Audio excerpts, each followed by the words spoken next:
I'd like to share with you some of the pieces that go into the creation of an artist's book or an art journal.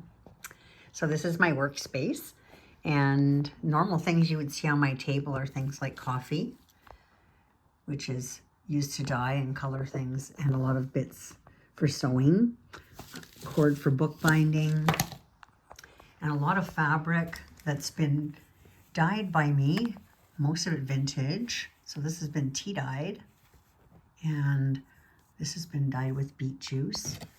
This has been dyed with onion skin. So I'm really interested in dyeing. I like this process. So a lot of found fabrics, upcycled fabrics, things like eco-dyed papers and cloth. So this is done with plants from my garden. Quite a fascinating process. And here we have a lot of papers that I've worked on, drawn on, painted on, put plaster on, mono printed, and these will all end up in books in pieces or in full, usually in pieces. You might find things like tea bags, which are in a lot of my books, or a skeleton leaf that I found outside on the ground. And here we have things such as, this is a rust dyed piece of fabric, and I've stamped on it with stamps I've made carved from lino blocks. There's another example of that. And over here we have a couple of photo transfers. So vintage photos transferred onto fabric that I've dyed. Love to use those.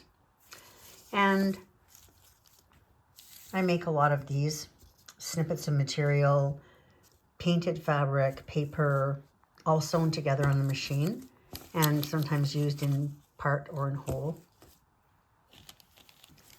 And this is a piece that I've done individually, but it will end up in a book.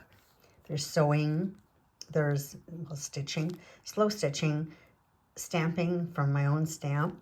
There's plaster, cheesecloth, regular stamping. You get the idea. And over here I have a book that's in process right now. So this is ready to have the signatures sewn in. These are the clusters of pages, the signatures. I've done quite a bit of work on these, and then once they are all together into the book, I'll continue to work on them, and I'll work on this cover as well. And then we have, of course, paper, lots of snippets of vintage paper or papers that I've made to look vintage.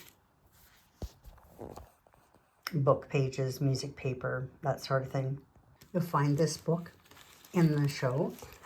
It's called 4 Generations because of a picture of my mother, grandmother, and great-grandmother and sister here, which is done on a transparency, which is a technique you can use so that you can see the page behind, which makes it interesting. And then we have, again, more rust dyeing on paper and fabric, machine sewing and tearing.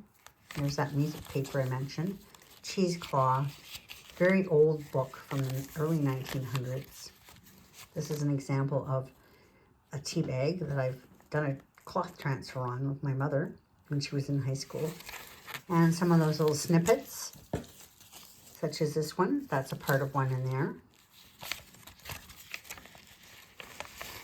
Collage of painted papers, fabric, distressed magazine image. This is a pattern created by burning holes in the paper. So there's a whole conglomeration of things that come together. And while doing a page, the next page beside it is considered for the overall look, plus what's around it in the book, what peeks out under the bottom.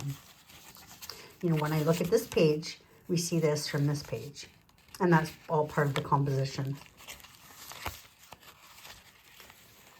So you can kind of get the idea of how things come together. This is an upcycled slide. I've reused some envelopes, old vintage photos, wax, stitching, skeleton leaf, little pocket. It holds an antique button. Yeah, plaster, wax, stitching, embossed papers, and so on.